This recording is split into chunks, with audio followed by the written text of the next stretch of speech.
Gen Z आज के generation है, एक फैशन एक स्टाइल स्टेटमेंट हो गया है स्मोकिंग। कूल समझते हैं। कूल, हाँ। ऐसे सिगरेट के साथ जैसे ई स्मोक्स एंड एवरीथिंग। मैं नाम नहीं लेना चाहूंगा, इंडिया के बहुत फेमस एम्बेसडर हैं जिनके बेटे कनाडा में थे और कुछ महीनों तक वेपिंग किया उन्होंने, कंप्लीट लंग डैमेज के साथ। बट मैं थोरेसिक सर्जन हूँ, मैं रोज लोगों की छातियों के अंदर स्कोप डालता हूँ और आप चेस्ट check खोलता करते हो, हूँ right. और लंग्स देखता हूँ। इवन यहाँ तक कि श्रीनगर जिसको लोग बहुत क्लीन मानते हैं, वहाँ का भी एवरेज AQI 113 था लास्ट कुछ रिपोर्ट्स में मैं पढ़ रहा था। लोगों को लगता है कि शायद सिर्फ हमारे लंग्स पे असर होता है पोल्यूशन का, बट फैक्ट्स बताते हैं कि हेड से लेके टो तक हर चीज जो है वो पोल्यूशन की वजह से इफेक्ट होती है। There is no non smoker infant और just born baby in Delhi. तो एट पर्टिकुलर टाइम हर आदमी जो इस हवा में सांस ले रहा है 6 से 7 सिगरेट पी रहा है। 30% ऐसे बच्चे थे जिनको कुछ थोड़ा बहुत प्रॉब्लम था सांस का, उनको ये पता ही नहीं था कि वो बॉर्डर लाइन एस्थमेटिक है। कहते हैं कि जब हम 80s में ऑपरेट किया करते थे लंग्स के ऊपर, तो लंग्स का कलर बिल्कुल एक पिंक सा कलर हुआ करता था, ठीक है। हाँ. और जब अब हम ऑपरेट करते हैं तो हमें कभी भी पिंक लंग देखने को नहीं। What we are giving to our lungs is pure black death. या हाय एवरीबॉडी, आज हमारे साथ है doctor Harshvardhan Puri. Welcome to our show in FCI group sir. And sir thoracic lung transplant surgeon है मेदांता हॉस्पिटल गुड़गांव में। तो सर आज बात करते हैं पोल्यूशन पे। सर इट्स लाइक इतना ज़्यादा इंक्रीज हो रहा है पोल्यूशन, तो how it is affecting our lungs? देखिए, मतलब इसी बात से कि आप एक लंग ट्रांसप्लांट सर्जन को पहला क्वेश्चन ही पोल्यूशन पे पूछ रही हैं, तो ये इसका मतलब है कि इट्स ए ग्रेव सिचुएशन। मैं ये जो टाइम पीरियड होता है सितंबर से लेके फेब तक, इसको एयर पोल्यूशन फेस्टिवल बोलता हूँ, क्योंकि आप देखेंगे everything now is wrapping around air pollution. आपका ग्रैप्स लग रहे हैं, बहुत ज़्यादा पोल्यूशन की वजह से लोगों की चेस्ट में प्रॉब्लम्स हो रही हैं। हमारी OPD जो इनटेक है वो बहुत बढ़ गया है। रेस्पिरेटरी जो पल्मोनोलॉजिस्ट होते हैं उनके पास पेशेंट्स की ऑलमोस्ट लाइन लग गई है। So obviously it's a grave situation. हम सोचते हैं कि शायद ये सिर्फ दिसंबर में हो रहा है, शायद सिर्फ दिल्ली में हो रहा है। मैं आपको कई फैक्ट्स बता सकता हूँ कि ये सिर्फ दिल्ली की प्रॉब्लम नहीं है, इट्स ए पूरे इंडिया की प्रॉब्लम। आप जब टॉप 15 स्टेट्स देखेंगे वर्ल्ड में जहाँ पोल्यूशन है, उसमें कानपुर भी है, लखनऊ भी है, वाराणसी भी है, इवन यहाँ तक कि श्रीनगर जिसको लोग बहुत क्लीन मानते हैं, वहाँ का भी एवरेज AQI 113 था लास्ट कुछ रिपोर्ट्स में मैं पढ़ रहा था। So this is really causing A havoc on the lung health. आप कैसे कि लोगों को लगता है कि शायद सिर्फ हमारे लंग्स पे असर होता है पोल्यूशन का, बट फैक्ट्स बताते हैं कि हेड से लेके टो तक हर चीज़ जो है वो पोल्यूशन की वजह से इफ़ेक्ट होती है। आपके बाल, आपकी स्किन, आपकी ओबेसिटी, अगर आप डायबिटिक हैं वो भी। और आजकल तो इतनी सारी स्टडीज़ आ गई हैं जो बताती हैं कि लंग कैंसर जैसी ग्रेव डिजीज़ जो है उसका भी डायरेक्ट कोरिलेशन है पोल्यूशन के साथ। एक फैक्ट मैं आपके माध्यम से बताता हूँ कि लोग पूछते हैं कि कितना बुरा है ये। So there is no non smoker infant और just born baby in Delhi. आप पूछेंगे कैसे? सो एक कैलकुलेशन होता है कि एक सिगरेट 22.5 PM 2.5 के बराबर होती है। सो एवरेज हमारे यहाँ का PM 2.5 150 160 180 रहता है। तो एट पर्टिकुलर टाइम हर आदमी जो इस हवा में सांस ले रहा है 6 से 7 सिगरेट पी रहा है। तो आप उस बच्चे का सोचिए जिसने पहली बार इस दुनिया में सांस ली है। सो पहली सांस से वो कम से कम 6 से 8 सिगरेट पी रहा है। My God, तो this these are is the really facts. worrying These are the situation facts. right now. Obviously. And sir इससे फिर मैं ये भी जानना चाह रही हूँ कि इस पोल्यूशन की वजह से लंग डिजीजेस भी जैसे आप कह रहे हो काफ़ी इंक्रीज हो रहे हैं। बहुत सारी देखिए प्रॉब्लम कहाँ होती है, यंग इंडिविजुअल्स में, छोटे बच्चों में एस्थमा का रेट्स बढ़ रहे हैं। अभी एक स्टडी है, लंग केयर फाउंडेशन एक संस्था है जिनके लिए मैं सीनियर मेडिकल एडवाइज़र की तरह काम करता हूँ। सो वहाँ उन्होंने एक स्टडी की थी आज से कुछ साल पहले, जिसमें दिखाया गया था, हमने 8th और 9th के बच्चों का PFT किया। सो उसमें हमें जो रिजल्ट्स मिले शॉकिंग थे। 30% ऐसे बच्चे थे जिनको कुछ थोड़ा बहुत प्रॉब्लम था सांस का, उनको ये पता ही नहीं था कि वो बॉर्डर लाइन एस्थमेटिक है। उनके पेरेंट्स को भी ये नहीं पता था। वो सोच रहे थे कि हो सकता है कि ऐसे ही पोल्यूशन है इसकी वजह से ऐसा हो रहा, बट जब हमने उसका कोरिलेशन निकालना शुरू किया तो सिर्फ एक ही चीज़ सामने आई, पोल्यूशन। ये एल्डरली जो लोग होते हैं जिनको सीओपीडी की प्रॉब्लम है, आईएलडी की प्रॉब्लम है, ऑलमोस्ट लाइन लग जाती है मैडम इस टाइम पे हमारी For the ओपीडीज OPDs में। उसके बाद देखिए हम क्यों जुड़े पोल्यूशन से, हमारा इतना वो क्यों है, मैं आपको बताता हूँ। आप तो अपनी छाती के अंदर नहीं देख सकती, बट मैं थोरेसिक सर्जन हूँ, मैं रोज लोगों की छातियों के अंदर स्कोप डालता हूँ, और आप चेस्ट check खोलता करते हो, हूँ right। और लंग्स देखता हूँ। सो मेरे जो हेड हैं मेरे डिपार्टमेंट के डॉक्टर अरविंद, वो कहते हैं कि जब हम 80s में ऑपरेट किया करते थे लंग्स के ऊपर, तो लंग्स का कलर बिल्कुल एक पिंक सा कलर हुआ करता अच्छा, था, ठीक है। और जब अब हम ऑपरेट करते हैं सो हमें कभी भी पिंक लंग देखने को नहीं मिलता है, जब तक वो छोटा बच्चा नहीं है या कोई पहाड़ों वगैरह से नहीं आया है। दिल्ली में हर टीनेजर के लंग्स पे बहुत सारे कार्बन डिपॉजिट्स, और अगर आप सिगरेट पी रहे हैं तो ब्लैक लंग्स हैं आपके। So, सीरियसली सर, ये भी आप ये मैं इस problem बारे है। में ज़रूर बात करना चाह रही हूँ कि द जेन जी आज के जनरेशन है, बिल्कुल। एक फैशन, एक स्टाइल स्टेटमेंट हो गया है स्मोकिंग। कूल समझते कूल, हैं। हाँ। Yes। फीमेल्स भी। देखिए 3-4 चीज़ें मैं आपको फैक्ट्स बताऊंगा। देखिए वैसे ही मैंने आपको बताया कि आप 7 to 8 cigarettes per day P रहे हैं, उसके ऊपर आप अगर 5 to 10 सिगरेट स्मोक कर रहे हैं, सो एक डायरेक्ट कोरिलेशन है। अगर आप 15-20 साल तक 15 से 20 सिगरेट्स पी रहे हैं, सो आपको लंग कैंसर होने के चांसेस क्वाड्रिपल, 5 टाइम्स, 10 टाइम्स ऐसे बढ़ते हैं।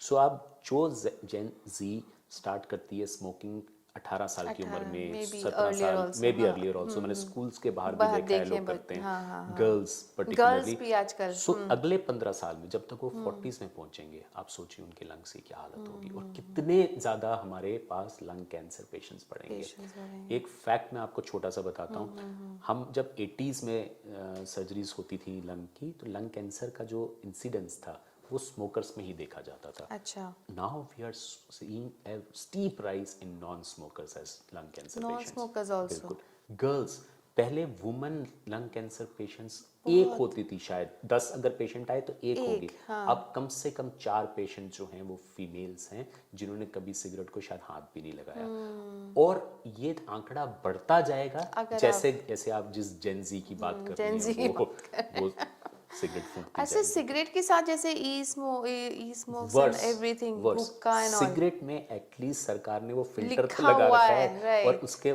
जो डब्बे के ऊपर एक वार्निंग तो दी है हाँ आपको। हुक्कास में जो वेप्स वेपिंग है, वेपिंग ई सिगरेट्स है, ना कोई वार्निंग है, कुछ ना भी नहीं कोई है। रेगुलेटेड इंडस्ट्री है। क्या वो लोग उसके अंदर डाल रहे हैं, कौन से केमिकल्स का यूज़ कर रहे हैं, मैं नाम नहीं लेना चाहूँगा। इंडिया के एक बहुत फेमस एम्बेसडर हैं जिनके बेटे कनाडा में थे और कुछ महीनों तक वेपिंग किया उन्होंने, कंप्लीट लंग डैमेज के साथ टोरंटो जनरल हॉस्पिटल में एडमिट हुए और फिर वहाँ पे उनका ट्रांसप्लांट हुआ। What we are giving to our lungs is pure black death, nothing black else। Death. I know, I hope इस पॉडकास्ट के जरिए At least वी लोग कैन गेट, जानेंगे, हाँ, लोग अवेयरनेस समझेंगे। हम लोग बिल्कुल, फैला सकते बिल्कुल, हैं लोगों के बिल्कुल। बीच। जब आपने ये पॉडकास्ट का मुझे बोला तो मैंने भी यही सोचा कि एटलीस्ट लोगों को ये चीज़ें तो बताई जाएं। Right right. अच्छा सर, अभी हम moving on, will talk about tuberculosis. तो सर इस बारे में थोड़ा सा हमें बताइए। देखिए हमारी मंशा है, सरकार की भी मंशा है कि 2025 तक ट्यूबरक्लोसिस जो है वो कम हो जाए, बट ऐसा होता दिख नहीं रहा है। पहले ट्यूबरक्लोसिस जो था बिल्कुल लोअर सोशियो इकोनॉमिक स्टेटस में ज़्यादा, स्लम्स में ज़्यादा देखा जाता था। अब पर्टिकुलरली मैं देख रहा हूँ कि higher socio economic status, young बच्चे, यंग लड़कियाँ, आपने सुना होगा डाइटिंग करने की बहुत बच्चों को आदत पड़ गई है। जी मैं ये नहीं खाऊंगा, मैं ये प्रोटीन्स diet, नहीं वो लूंगा, मैं diet, ये हाँ, नहीं लूंगा, and then they become almost anorexic, पतले से हो जाते हैं। उन लोगों में ट्यूबरक्लोसिस की प्रॉब्लम बहुत बढ़ रही है। ट्यूबरक्लोसिस सिर्फ टीबी नहीं है, चलिए टीबी में तो आपने डायग्नोसिस बना लिया, दवाई दे दिया। प्रॉब्लम तब आती है जब पोस्ट ट्यूबरकुलर सीक्वले जैसे एस्परजिलोमा, हिमोप्टिसिस की हम बात कर रहे थे, बलगम में खून आना वगैरह स्टार्ट हो जाता है। तो फिर इन पेशेंट्स को बिना प्रोसीजर्स के, कुछ को ब्रोंकियल आर्टरी एम्बोलाइजेशन, कुछ को सर्जरी जिसमें लंग का एक पार्ट काट के निकाल देना पड़ता है, ऐसी चीज़ों के लिए मेरे पास आना पड़ता है। तो मैं हमेशा लोगों को कहता हूँ कि अगर आप बच सकते हैं कुछ चीज़ों से, सो बचने की पूरी कोशिश करिए। फजूल में लोगों को देख के उन भेड़ चाल की तरह भेड़ चाल की के, हाँ, ये डाइटिंग कर रहा है तो following मैं भी करूँगा, ऐसा मत करिए। अच्छी डाइट लीजिए, हेल्दी डाइट लीजिए और अपने आप को इन बीमारियों से बचा के रखिए। चाहिए। सर तो मुझे ये पता नहीं था कि टीबी में डाइट का भी काफ़ी बिल्कुल योगदान है। टीबी के रोकथाम में भी और टीबी के पेशेंट में भी। मैंने बड़ी बार इस चीज़ की बात करता हूँ कि ट्यूबरक्लोसिस जो है वो दवाई खा के कभी ठीक नहीं होता है। So what a TB patient has to do is 3 things. One is कि वो दवाई अच्छी खाए, प्रॉपर फिजिशियन से, पल्मोनोलॉजिस्ट से, सर्जन से मिलके खाए। दूसरी चीज़ जो बहुत इंपॉर्टेंट है वो खाना, प्रोटीन्स ज़्यादा लेने हैं उस पेशेंट को, प्रोटीन कार्बोहाइड्रेट्स थोड़े कट करने हैं, शुगर्स कट करनी है, ये कोलाज वगैरह कट करने हैं, जो फिजी ड्रिंक्स है और एग्स, ये हाँ कम करना सोयाबीन, ये सब दालें, ये बढ़ाना है डाइट में। हाइड्रेशन को बहुत अच्छा रखना है। और तीसरी सबसे इंपॉर्टेंट चीज़ इन पेशेंट्स के लिए या किसी भी पेशेंट जिसको चेस्ट की डिजीज है, उसको चेस्ट फिजियोथेरेपी या एक्सरसाइज करना है। कुछ ना कुछ 30 मिनट्स की एक्टिविटी करिए, रनिंग करिए, साइकिलिंग करिए, स्विमिंग करिए, जो आपके सोशियो इकोनॉमिक स्टेटस को सूट करता है वो एक्टिविटी करिए। जरूरी नहीं है कि जिम जाइए, कुछ बट भी आप नहीं कर ब्रिस्क सकते, वॉक करिए। कुछ भी नहीं कर सकते, ब्रिस्क वॉकिंग brisk करिए, walk कर एटलीस्ट वो आप अपने सड़क पे कर सकते हैं, अपने पार्क में कर सकते हैं, कहीं भी जाके 30 मिनट चलिए, आपकी सांस फूलेगी, फूलनी आपके चाहिए, लंग्स बेटर होंगे। बेटर होंगे। That's the- यही है। Okay good sir.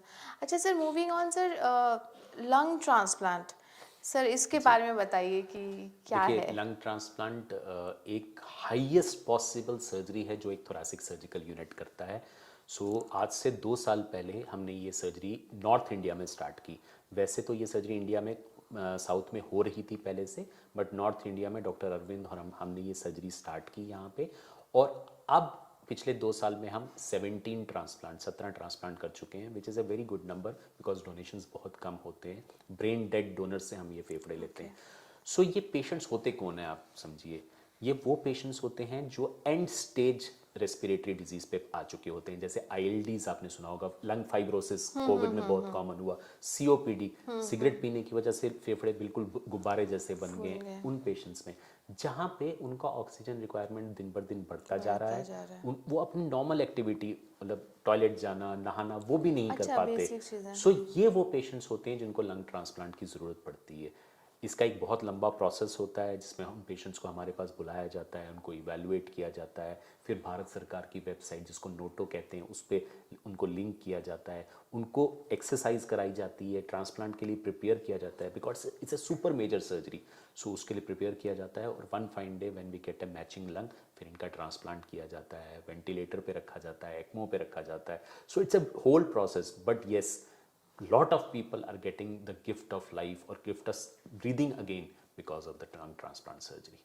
अच्छा, और सर इसमें मतलब रिकवरी कितने टाइम तक हो जाती है? देखिए, अगर आपका अच्छा ट्रांसप्लांट हो जाता है, सब कुछ अनकॉम्प्लिकेटेड जाता है, सो आप 2-3 दिन 4 दिन आईसीयू में रहते हैं ट्रांसप्लांट के बाद, और 20 से 21 दिन हमारे पास वार्ड में एडमिटेड रहते हैं जिसमें फिजियोथेरेपी वगैरह कराई जाती है। उसके बाद आप नॉर्मल लाइफ जी सकते हैं। आप अपने डिस्चार्ज होके, आपको फिजियोथेरेपी, एक्सरसाइज, दवाई फिर भी लेनी पड़ेगी, लेकिन आपका जो लाइफस्टाइल होगा वो काफ़ी बेटर हो जाएगा जो आपका प्रीवियस लाइफस्टाइल है जिसमें हर वक्त आपको ऑक्सीजन लगा के रखनी पड़ती है। पड़ता है। Okay okay good sir. And finally मैं आप थोड़ा सा लंग प्रिवेंशन पे बात करते हैं सर। देखिए मैम, लंग के लिए मैम देखिए, कोई आपके लंग्स को हेल्दी नहीं कर सकता, आपको खुद ही करना है। अगर मुझे कोई प्रॉब्लम है, मुझे उसकी दवाई खुद ही लेनी है। तो सबसे पहले तो मैं ये कहूँगा कि कुछ ना कुछ फिजिकल एक्टिविटी अपने दिनचर्या में जरूर इंक्लूड सर करिए। कितने मिनट का मैं करना चाहिए? At least 30 minutes, 30 at least. मिनट्स। आप कुछ भी आप रनिंग जैसे आपने करिए, कहा। साइकिलिंग करिए, ब्रिस्क वॉकिंग करिए। कुछ नहीं है तो आप जिस फ्लैट में रह रहे हैं 2-3 मंजिल तो होगा, तो सीढ़ियाँ चढ़ लीजिए। अक्षय कुमार का बहुत अच्छा एक इंटरव्यू है मिस्टर अक्षय कुमार का, कि वो कहते हैं कुछ नहीं करता मैं, अपने 9 फ्लोर्स को 9 बार चढ़ लेता हूँ। So that's why he is so fit, He's so fit. दूसरी चीज़, आप अपने खान पान का बहुत ध्यान रखिए। हरी पत्तेदार सब्जियाँ, fibre rich diet, protein rich diet, low in carbs, junk avoid करिए। आजकल मैं देख रहा होता हूँ हर बच्चा अपने हाथ में एक चिप्स लेके घूम रहा है। तो है So any they time are there to kill us. There to kill us. तो इन चीज़ों को अवॉइड करिए, अपने आप को हाइड्रेटेड रखिए, पानी ज़्यादा पिए। हाँ बिल्कुल। अगर आपको कोई फ्लूइड रिस्ट्रिक्शन नहीं है आपके डॉक्टर के हिसाब से, तो एटलीस्ट आपको 2 से 3 लीटर पानी दिन का पीना चाहिए। लास्ट चीज़, मैं एक आपके चैनल के माध्यम से एक सिंपल एक्सरसाइज लोगों को बताना चाहूँगा जो आप, मैं, हर कोई कर सकता है। आप बैठे हैं, अपना कंप्यूटर पे काम कर रहे हैं, आप कुछ मत कीजिए, आप लंबा सांस खींचिए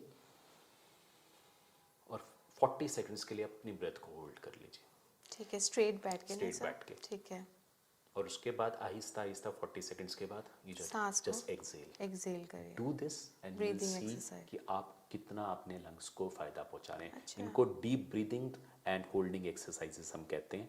हर पेशेंट को हमारे यूनिट में ये एक्सरसाइज सिखाई जाती हैं और उनको कहा जाता है अगर कभी कोई प्रॉब्लम भी हो जाए, चोट लग जाए, आप फिजिकल एक्टिविटी नहीं कर पा रहे, बस हर घंटे में इसको एक बार कर लीजिए, योर लंग्स विल अच्छा। Recover like anything. Every hour आप कर लीजिए। हर कोई कर सकता है। हाँ, इसमें हर तो कुछ कोई। है ही कुछ नहीं, नहीं करना कुछ है, नहीं करना, बैठना है, deep लंबी breathing सांस है। खींचनी है, 40 सेकंड्स के लिए 40 रोकना है, and छोड़ then देना है। जाना है। अच्छा। हर कोई कर नहीं पाएगा, आप देखेंगे लोग ट्राई करेंगे, बस 15-20 1-2 दिन सेकंड तक नहीं करेंगे। हो हाँ, पाएगा। हाँ, ये बात भी लेकिन है। आहिस्ता आहिस्ता आप इसको इम्प्रूव कर बढ़ाइए सकते हैं। इस चीज़ को। ये अगर कोई इस पॉडकास्ट को देख रहा है, अगर वो ये एक चीज सीख जाता है, I think our mission is over. Wow, good sir, and thank you sir for coming to our Thanks a show, lot. and Thanks a lot. next series पे हम और बातें करेंगे, Definitely, and definitely. thank you again sir.